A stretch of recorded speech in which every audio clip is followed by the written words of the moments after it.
FiiO has put on sale new amplifier and Bluetooth receiver called BTR3 for users looking for a portable and compact device with which it provides wireless connectivity to their current wired headphones or a portable speaker or mini computer.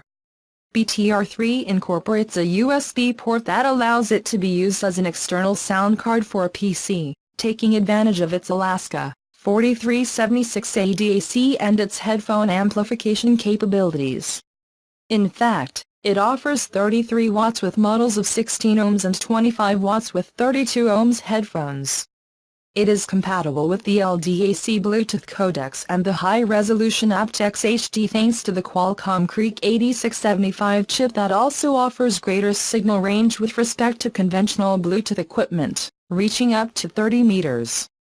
Its 3000 mAh battery offers up to 11 hours of autonomy, allowing the device to be used as a hands-free thanks to the integrated microphone and also supporting NFC technology.